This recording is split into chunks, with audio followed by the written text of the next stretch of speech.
എല്ലാവർക്കും നമസ്കാരം. നിങ്ങൾ മനസ്സിൽ വിചാരിക്കുന്ന വ്യക്തി ഇപ്പോൾ നിങ്ങളെപ്പറ്റി എന്താണ് ചിന്തിക്കുന്നത് എന്ന് നമുക്ക് നോക്കാം. ജഡ്ജ്മെൻ്റാണ് വന്നിരിക്കുന്നത്. ആൾക്കൊരു അവെയ്ക്കനിങ് സംഭവിച്ചതായിട്ട് കാണിക്കുന്നുണ്ട്. ചില കാര്യങ്ങൾ തിരിച്ചറിഞ്ഞതായിട്ട് കാണിക്കുന്നുണ്ട്.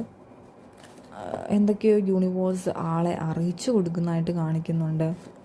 ഡെത്താണ് വന്നിരിക്കുന്നത്. എന്തോ ഒരു ഡെത്ത് ജഡ്ജ്മെൻറ്റ് വന്നിട്ടുണ്ടെങ്കിൽ എന്തോ ഒരു കർമ്മയുടെ ഭാഗമായിട്ടാണ് ഇത് സംഭവിച്ചത് എന്നുള്ളൊരു തിരിച്ചറിവ് അവർക്ക് വരുന്നതായിട്ട് കാണിക്കുന്നുണ്ട്. 6 ഓഫ് സോഡ്സ് ആണ് വന്നിരിക്കുന്നത്. അപ്പോൾ നിങ്ങളുടെ അടുത്തേക്ക് തിരിച്ച് വരണം എന്ന ആൾക്ക് ആഗ്രഹമുണ്ട്. നിങ്ങളുമായിട്ടൊരു സമാധാനമുള്ള ജീവിതം നയിക്കണമെന്ന് ആൾ ആഗ്രഹിക്കുന്നതായിട്ട് കാണിക്കുന്നുണ്ട്.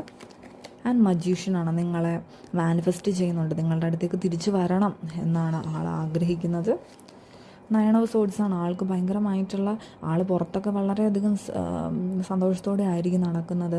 മറ്റുള്ളവരെ കാണിച്ച് നടക്കുന്ന ആൾക്കാരായിരിക്കും. പക്ഷെ അവർക്ക് ഒരിക്കലും രാത്രി ഉറങ്ങാനായിട്ട് പറ്റുന്നില്ല. വളരെയധികം വിഷമിക്കുന്നുണ്ട്. എൻ്റെ ലൈഫിൽ മുഴുവൻ ഇരുട്ടാണ് എന്ന് ചിന്തിച്ചുകൊണ്ടിരിക്കുന്ന ആൾക്കാരുടെ എനർജിയാണ്.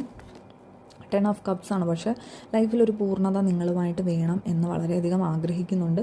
നിങ്ങളായിരുന്നു അവരുടെ ഒരു ലക്കി ചാം എന്ന് മനസ്സിലാക്കുന്നുണ്ട്. അവരുടെ ഒരു വിഷ് ഫുൾഫിൽമെൻറ്റ്, അവർക്കൊരു പൂർണ്ണത എത്തുന്നത് നിങ്ങളുടെ കൂടെയാണ് എന്നാണ് അവർ ചിന്തിക്കുന്നത്.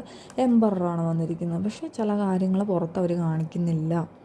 അവർക്ക് ഉള്ളിൽ ഇപ്പോഴും ഒരു ഈഗോ ഉണ്ട്. അവരിൽ തിരിച്ച് വന്നാലും അവരങ്ങനെ കാണിക്കാനായിട്ട് ഒരു സാധ്യത വളരെ കുറവാണ്. കാരണം അങ്ങനത്തെ വ്യക്തികളായിട്ടാണ് എനിക്കിവിടെ കാണാനായിട്ട് പറ്റുന്നത്.